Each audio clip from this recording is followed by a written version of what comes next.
Good morning, students. Myself, Dr. Rajni Parmar, Assistant Professor, Government Law College, Bundi. Today, here in this video of Information Technology Act. Information Technology Act में अभी तक हम पहुँचे हैं digital signatures के बारे में हमने पढ़ा है। डिजिटल सिग्नेचर्स का हर पार्ट में आपके बहुत ज़्यादा इम्पोर्टेंस है। जहाँ पे भी इस टर्म को आप पढ़ेंगे तो आपको इसका सबसे पहले क्लैरिटी होनी चाहिए कि डिजिटल सिग्नेचर्स क्या होते हैं, क्योंकि हर डॉक्यूमेंट की ऑथेंटिसिटी जहाँ पे भी आपने देखा है इन्फॉर्मेशन टेक्नोलॉजी एक्ट हमारे पढ़ने का उद्देश्य जो है वो यही है कि आपके ये एक साक्ष्य के रूप में इस्तेमाल होने के लिए हमने टेक्नोलॉजी को इन्फॉर्मेशन टेक्नोलॉजी को एक अधिनियम के रूप में जो है इसको इंट्रोड्यूस किया यहाँ पे। और उसके बाद जो है हम इस एक्ट के आधार पे ही साक्ष्य अधिनियम में भी हमने बदलाव किए और फिर हम वहाँ पे इसको न्यायालय के समक्ष एक साक्ष्य के रूप में रख सकते हैं। लेकिन ये कितना सही है और कितना गलत है, तो इसको हमने पूरा सिक्योर करके कि यदि डिजिटल सिग्नेचर्स के थ्रू जो है कोई भी डॉक्यूमेंट सिक्योर किया गया है तो वो ऑथेंटिक है, उसमें कोई भी व्यक्ति अन्य व्यक्ति बाहर का उसमें कोई फेरबदल नहीं कर सकता है, तो वो सही है। क्योंकि आपने देखा है कि किसी भी आप जैसे फ़ोटो है, वीडियोज़ हैं, कोई भी टेपिंग होती है, कुछ भी होता है तो वो बहुत ईजीली जो है आपकी एडिट हो जाती हैं। तो कोई भी व्यक्ति जो है आपकी रिकॉर्डिंग करके उसको एडिट कर सकता है, तो वो सही साक्ष्य के रूप में नहीं माना जाता है। इसको यदि कोई रिकॉर्ड को जो भी आपका इलेक्ट्रॉनिक रिकॉर्ड बनाया गया है उसको यदि डिजिटल सिग्नेचर्स के थ्रू सिक्योर किया गया है, डबल सिक्योर किया गया है, इसका मतलब कि वो डॉक्यूमेंट आपका बिल्कुल सही है और वो सही किसी प्राधिकारी ने उसको अपलोड किया है तो वो बिल्कुल सही माना जाएगा और वो सही रूप में साक्ष्य के रूप में वहाँ पे प्रस्तुत किया जा सकता है। तो इसमें क्योंकि कोई अन्य व्यक्ति बाहर का कोई भी फेरबदल नहीं कर सकता, एडिटिंग नहीं कर सकता और किसी सक्षम प्राधिकारी ने ही उसको अपलोड करने की परमिशन दी है या उसको रिकॉर्ड को बनाने की परमिशन दी है, या उसका जो है किसी को मान लीजिए कोई ऑर्डर्स भी होते हैं तो उसको प्रसारित करने की, प्रचार करने की भी अथॉरिटी उसी प्राधिकारी ने दी है। तो इस प्रकार से डिजिटल सिग्नेचर का बहुत इम्पोर्टेंट रोल है। अब हम बात करते हैं नई जो आपकी टर्म है इलेक्ट्रॉनिक रिकॉर्ड्स। इलेक्ट्रॉनिक रिकॉर्ड्स क्या हैं?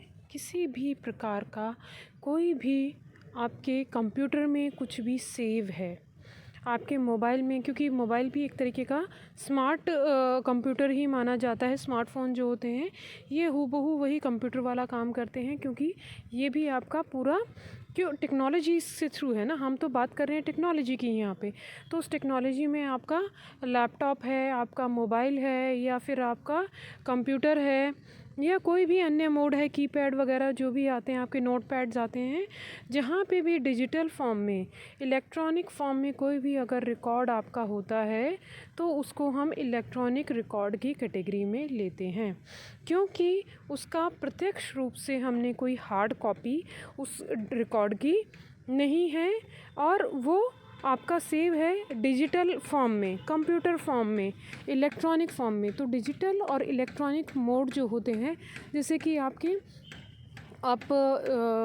जो है आपके पेन ड्राइव में है, डीवीडी में है, या हार्ड डिस्क में है, या आपके कोई भी आपकी एक्सटर्नल स्टोरेज मोड में है। आपने कंप्यूटर के बारे में पढ़ा होगा कि उसमें इंटरनल स्टोरेज होती है, एक्सटर्नल स्टोरेज होती है। ऐसे ही आपके मोबाइल में इंटरनल मेमोरी होती है और एक्सटर्नल मेमोरी होती है। ये जो मेमोरी है, स्टोरेज है, ये क्या है कि आपके रिकॉर्ड्स को सेव करता है, मतलब रिकॉर्ड करके रख लेता है उसको। आपको वो चीज़ अगर आपको याद भी नहीं है कि वो किस प्रकार थी, तो आपने उसको आपके फ़ोटो खींच के, स्कैन करके, उसको रिकॉर्ड करके, वो चीज़ें आपने अपने मोबाइल में, लैपटॉप में या कंप्यूटर में सेव कर रखी हैं, तो वो एक प्रकार का आपका रिकॉर्ड बन जाता है। ठीक है। आप इन रिकॉर्ड्स को आप ऑनलाइन भी सेव कर सकते हैं, जैसे कि आपने सुना होगा कि जैसे जीमेल अकाउंट होता है आपका, तो जीमेल पे भी आप एक फ़ोल्डर बना के अपना रख सकते हैं। जैसे कि जनरली बच्चे करते हैं आम तौर पे कि अपने सारे डॉक्यूमेंट्स को आप उसमें सेव करके रख लेते हैं, है ना। तो वो क्या है कि जब तक आपका जीमेल अकाउंट आपका रहेगा तब तक कि वो सारे आपके डॉक्यूमेंट्स जो हैं वो उसमें सेव रहेंगे। तो ऑनलाइन भी एक तरीका है जहाँ पे कि आप उसको सेव रख सकते हैं।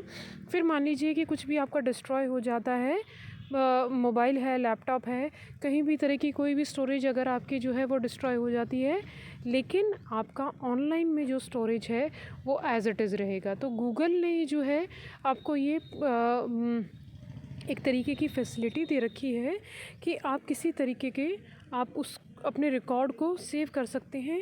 ईमेल होती हैं, ईमेल हमेशा आपकी ईमेल पे यदि कोई भी डॉक्यूमेंट होता है तो वो रिकॉर्ड हो जाता है। मान लीजिए आपने कोई भी अटैचमेंट उस पर रखी है या कुछ भी लिखा है, वो हमेशा और हमेशा के लिए अपने आप में एक रिकॉर्ड बन जाता है, क्योंकि उसमें जिस तारीख़ को आपने मेल की है, जिस तारीख़ को आपने वो डॉक्यूमेंट अटैच किया है, किसी को भेजा है, मंगाया है, तो वो अपने आप में एक साक्ष्य है कि उसके बाद, उस तारीख़ के बाद या कोई भी तारीख़ को आपने वो इन्फॉर्मेशन उस व्यक्ति को दे दी, तो वो सही तारीख़ और सही समय पे वो इन्फॉर्मेशन आपने भेज दी है।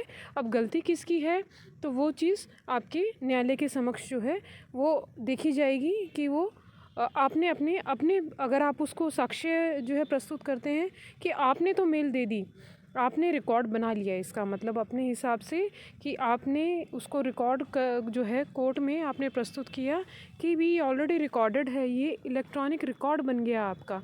ठीक है। इसी प्रकार से जैसे कि आपकी कुछ एंट्रीज़ होती हैं, जैसे रजिस्टर में एंट्री होती हैं, तो आपने देखा होगा कि एफआईआर होती हैं या कोई भी रजिस्टर में किसी भी तरीके की एंट्री होती हैं, तो वो क्या है कि आपकी मैनुअल एंट्रीज़ होती हैं। तो मैनुअल एंट्री में कई बार आपको ये शक होता है कि उसमें कोई बदलाव हो सकता है या किया जाता है या लोग उसमें फेरबदल कर देते हैं।